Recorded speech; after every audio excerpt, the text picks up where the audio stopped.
Welcome back to our channel friends. मैं आप सबका अपने चैनल स्टॉक्स फॉर लाइफ पे बहुत स्वागत करता हूँ। इंडस्ट्री ये फैमिली डे फिल्म बस आज 22 मार्च रही बात भारतीय शेयर बाजार की थोड़ा हमें उछाल विटनेस होता हुआ देखने को मिला। मिड कैप स्मॉल कैप के थोड़े बहुत स्टॉक में आज हमें ठीक ठाक रैली विटनेस होते हुए देखने को मिली। बट इसी बीच में गैस ऐसे टॉप क्लास कंपनीज की बात की जाए उसमें थोड़ा बहुत हमें डिक्लाइन देखने को मिल रहा है। और बहुत सारी कंपनीज की बात की जाए जो एक इंडेक्स को बिलोंग करती है, जिसमें अभी के टाइम बहुत लोग काफ़ी बियरिश है बिकॉज उनके रेवेन्यू आने वाले कुछ क्वार्टर में डिस्ट्रैक्ट हो सकते हैं, डिस्टर्ब हो सकते हैं। इसी बीच में कैसे हमें समझना है ऐसी कौन सी कंपनी है जो क्राइसिस में मिल रही है और लॉन्ग टर्म उनका भविष्य काफ़ी उज्जवल है। माइक्रो कैप की बात की जाए, स्मॉल कैप की बात की जाए, आपको ध्यान होना चाहिए 365 दिन का इसमें बायर्स नहीं होते हैं। रीज़न साफ है बिकॉज बायर्स तभी माइक्रो कैप स्मॉल कैप में निवेश करते हैं जब उनको इन्वायरमेंट थोड़ा सूटेबल दिखाई पड़े, वरना जब इन्वायरमेंट थोड़ा ख़राब होता है तो उसमें हमें अच्छी खासी बिकवाली का भी दबाव देखने को मिलता है। बट इसी बीच में अगर आप इंडेक्स के स्टॉक में निवेश करते हैं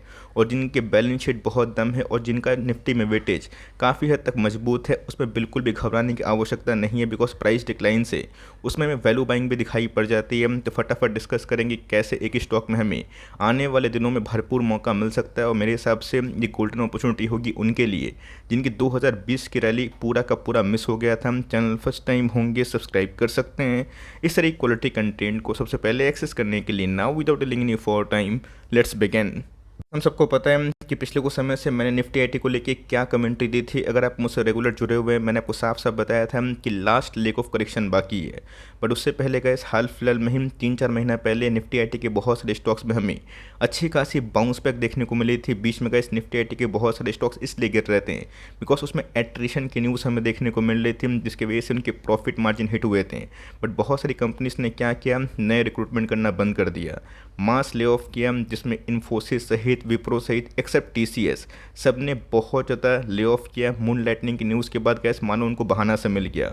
बट इसी बीच में गैस हम सबको अच्छे से पता है कि यूएस में और यूरोप में जो बैंकिंग वो समय देखने को मिल रहे हैं, बैंकिंग क्राइसिस देखने को मिल रहा है, खासकर रीजनल बैंक जो अपने आप में ही बहुत सारे आईटी कंपनी के लिए एक बहुत ही ब्रेड एंड बटर का बिजनेस देती है।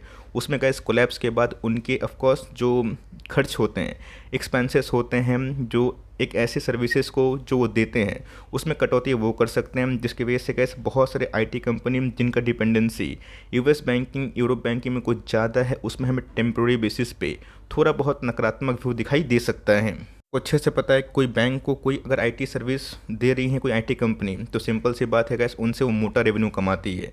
अब जब बैंक ही नहीं बचेगा, जब बैंक में डिस्टर्बेंस होगा, बैंक को कॉस्ट कटिंग करने की आवश्यकता पड़ेगी, तो आपको अच्छे से पता है कि जो बहुत सारे कॉन्ट्रैक्ट्स होते हैं रेन्यू, उसमें हमें दिक्कत देखने को मिल जाते हैं। आपको अच्छे से पता है कि आईटी बिजनेस अपने आप में ही बहुत ही अच्छा खासा मुनाफा करता है बिकॉज उनको हर एक टाइम में कॉन्ट्रैक्ट नए मिलते रहते हैं। बट इसी बीच में गैस बीएफएसआई एक ऐसा सेक्टर जिसपे आईटी डिपेंडेंसी कुछ ज़्यादा होती है। बहुत सी कंपनीज़ की बात की जाए काम तो करते हैं आईटी में, जिसमें हेल्थ केयर है, इंश्योरेंस है, but gas banking and services और इंश्योरेंस बिजनेस उसमें एक बहुत ही बड़ा कंट्रीब्यूशन करते हैं, जो अपने आप में गैस बहुत सारी आईटी कंपनी का 40% के आसपास जो रेवेन्यू हो उसको कंट्रीब्यूट ज़रूर करते हैं। देख सकते हैं ये जानना बहुत ही इंपॉर्टेंट है बिकॉज ऐसे बहुत सारी आईटी कंपनी हैं जिनका एक्सपोजर बीएफएसआई में बहुत ज़्यादा है। आपको याद होगा एक समय बैंक निफ्टी में बहुत गिरावट थी बिकॉज एनपीए का न्यूज़ था।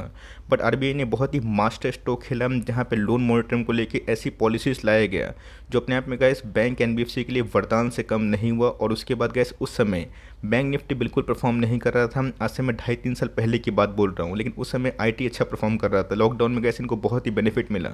बट आपको अच्छे से पता है कि हमेशा हर एक सेक्टर नहीं भागता, बीच बीच में गैस सेक्टर रोटेशन होते हैं। बट इसी बीच में हमें समझना चाहिए चाहे वो एट्रिशन की न्यूज़ आए या फिर टेम्प्रोरी जो बैंक वो समय देखने को मिल रहा है यूएस यूके यूरोप में, अगर उसमें डिक्लाइन होता है तो बहुत ऐसी कंपनी है गैस जिनकी रेवेन्यू कंट्रीब्यूशन की बात की जाए टीसीएस की ऑलमोस्ट 38.5% के आसपास, इन्फोसिस की बात की जाए 30% के आसपास, विप्रो की बात की जाए 35% के आसपास, एम्फोसिस की बात की जाए 62% के आसपास गैस इनके रेवेन्यू बीएफएसआई सेक्टर से ज़रूर आते हैं।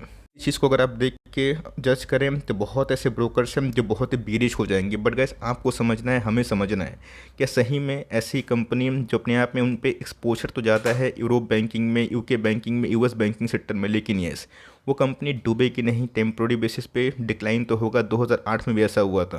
बट बहुत सारी कंपनीज उस क्राइसिस के बाद बहुत बड़ा वेल्थ क्रिएटर बनी है। तो यहाँ पे गैस निर्मल बैंक, जो अपने आप में ही एक डोमेस्टिक इंस्टीट्यूशन देखने को मिलते हैं, उनकी गैस अकॉर्डिंग इन्फोसिस, टीसीएस, विप्रो, टेक महिंद्रा जैसे जाइंट कंपनीज जो अपने आप में ही बहुत बड़ा रेवेन्यू कंट्रीब्यूटर होते हैं, इससे गैस इंडियन गवर्नमेंट को भी अच्छा खासा टैक्स मिलता है, बहुत लोगों को रोजगार भी देते हैं। इन सब में हमें 40% के आसपास डाउनसाइड पोटेंशियल है। ऐसा नहीं कि हम सिर्फ और सिर्फ इन्फोसिस में, टीसीएस में, विप्रो में ही है।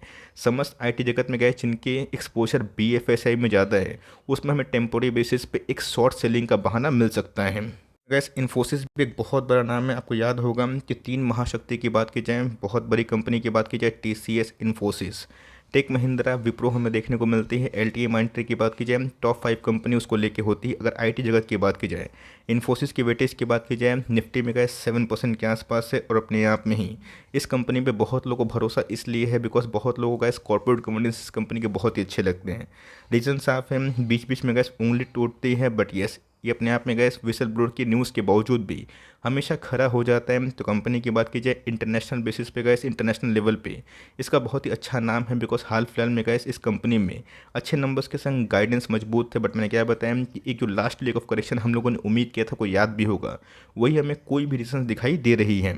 एक साल की बात की जाए, एक साल में गैस ये स्टॉक हमें 25% के आसपास डिक्लाइन होता हुआ दिखाई दे रहा है। बहुत पुरानी बात नहीं बोलूँगा, बीच में मैंने आईटी स्टॉक्स को लेकर कमेंट्री दी थी और बताया भी था कि एक बाउंस बैक, ऑफकोर्स कोई भी स्टॉक ऐसे नहीं गिरता, इंडेक्स ऐसे नहीं गिरता, बीच में बाउंस बैक होता है।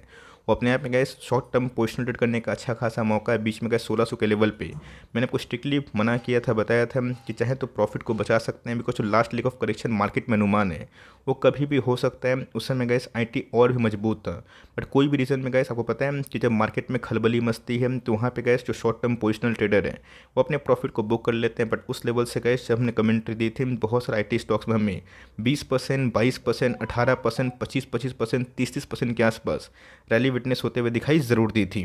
बात इन्फोसिस की, एक टॉप क्लास कंपनी है, टॉप क्लास मैनेजमेंट है। तो गैस एनएससी का चार्ट है, बीएससी पे अगर आप जाके चेक करेंगे तो बहुत बड़ा वेल्थ क्रिएटर है। अब कोई कंपनी गैस हमेशा नहीं भागी कि बीच बीच में उसमें पॉज लगना इंपॉर्टेंट है बिकॉज अगर पॉज नहीं लगेगा, प्रॉफिट बुकिंग नहीं होगी तो कंपनी में गैस काफ़ी फ्रॉड जम जाता है और जिसके वजह से जो निवेशक हैं वो बाद में बहुत कुछ होते हैं। तो अगर गैस इस लेवल को तोड़ते हैं तो कहाँ तक गिर सकते हैं और कौन से लेवल पे गैस हमें अपना निवेश को बढ़ा लेना है बिकॉज इन सब कंपनी में अगर आप निवेश करके बैठे हैं तो एमओएस का कॉन्सेप्ट बहुत ही इंपॉर्टेंट है। अगर आप एमओएस के कॉन्सेप्ट में निवेश करते हैं, ऐसा नहीं कि मार्जिन ऑफ सेफ्टी में गैस आपकी स्टॉक नहीं गिर सकते हैं, वहाँ से भी ड्रॉप डाउन हो सकता है, लेकिन यस उस लेवल पर अगर आप निवेश करते हैं, अपनी एवरेजिंग को बढ़ाते हैं तो लॉन्ग टर्म में गैस पैसे बनने की जो क्षमता होती है वो बहुत ज़्यादा बढ़ती है।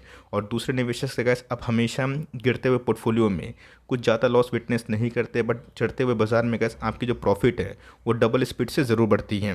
बट गैस कल भी मैंने इसको कवर किया था, बताया था कि न्यूज़ क्या है मैं देखने को मिल रही है, आज भी मैं कवर कर रहा हूँ। लेकिन यस मैंने गैस इसको लेके एक स्पेशल वीडियो बनाने का सोचा। बहुत लोग बोलेंगे कि सर एलटीआई माइंडट्री मुझे बहुत पसंद है, वो भी एक शानदार कंपनी है, उसमें अगर आप निवेश किए हैं बिल्कुल ही मत घबराइए, स्टॉक गिरेगा तो चढ़ेगा भी। बट इसी बीच में कल भी गैस इन्फोसिस में हमें 77% के आसपास एक्मुमुलेशन देखने को मिला था और आज भी अगर आप देखें तो 3 बजे तक दोस्तों 77% के आसपास एक्मुमुलेशन देखने को मिल रहा है, जहाँ पे ऑलमोस्ट 67 लाख शेयर ट्रेड हुए हैं और 52 लाख ऑलमोस्ट अप्रॉक्स जो शेयर्स है उसको डीमेट में वापस ले गया गया है।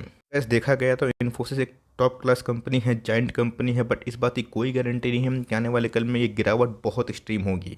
गिरेगा तो भागेगा भी, जब बजाज फाइनेंस, इन्फोसिस, टीसीएस गिर सकता है और रिलायंस गिर सकते हैं तब समझ सकते हैं कि कोई भी कंपनी हमेशा नहीं भागेगी, बीच बीच में गिरेगी। ये जो गैस आप मार्केट कैप देख रहे हैं ऑलमोस्ट 6 लाख करोड़ का, आपको समझ में आना चाहिए 6 लाख करोड़ का मार्केट कैप गैस रातों रात नहीं हुआ है।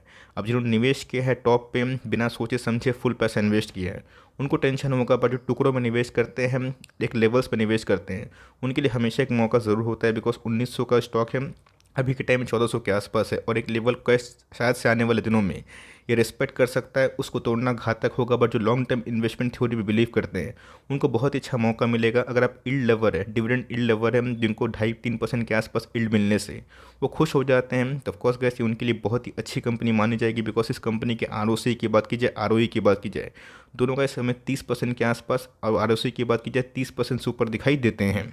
इनके पास गैस रिजर्व्स की जो भरमार है, मात्रा है, वो भी बहुत ही मजबूत हमें दिखाई पड़ती है। 72,000 करोड़ के आसपास कंपनी के पास रिजर्व्स है। मुझे याद है गैस, लास्ट ईयर 2022 में कंपनी ने 16 रुपया, ₹16.5 के आसपास 2 बार डिविडेंड अनाउंस किए थे, जो अपने आप में 32.5 के आसपास होता है।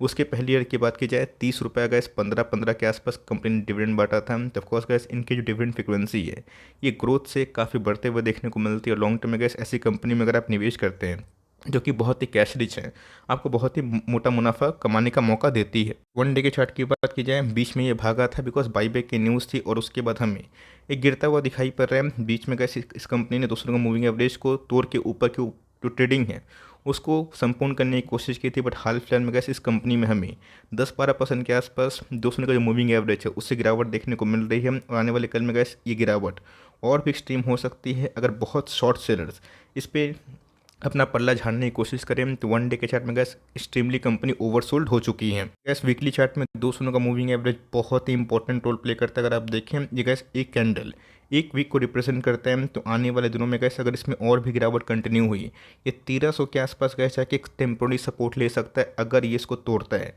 तो हो सकता है कि आने वाले कल में गैस इस लेवल से 1300 के आसपास से लेवल से 10-15% के आसपास गिरावट हो जाए। ये गिरावट कैसे हमने बहुत सारी कंपनीज ब्लू चिप में भी देखी है, बट अगर ये होता है हमें कैसे एक प्रॉपर मार्जिन मिलेगा। मुझे लगता है कि अगर ये 1200 के आसपास 1100 के आसपास होता है, ये गाइस 3 साल के इन्वेस्टमेंट थ्योरी पे अगर आप बिलीव करते हैं और ऐसी कंपनी जिसको आप मार्जिन सेफ्टी भी खरीदते हैं और 3 साल में पैसे डबल करती है ब्लू चिप होने के साथ साथ, एक बड़ी उपलब्धि होगी। बिकॉज ऐसी कंपनी को अगर आप टॉप पे भी खरीदते हैं या फिर एक थोड़ा सा डिस्काउंट में खरीदते हैं तो 5 साल 4 साल में पैसे डबल होते हैं। बट इसे अगर आप गिरावट में खरीदते हैं, आपके पैसे की रफ्तार कुछ ज़्यादा बढ़ जाती है। तो वन वीक के चार्ट की बात की जाए, इसमें भी कैसा हमें ओवर सोल्ड जोन दिखाई दे रहा है। बात मंथली चार्ट की, तो इस कंपनी में गिरावट तो हुई है, बट यस, जो लोग मान रहे हैं कि अगर BFSI में थोड़ा सा हिट हुआ और थोड़ा सा जो न्यू कॉन्ट्रैक्ट्स हैं नहीं मिले, और जितने भी BFSI सेक्टर है खासकर रीजनल बैंक, अगर वो कॉस्ट कटिंग पे फोकस करें तो आईटी सेक्टर के लिए थोड़ा सा हमें शॉर्ट टर्म जो प्रेशर वो दिखाई दे सकता है।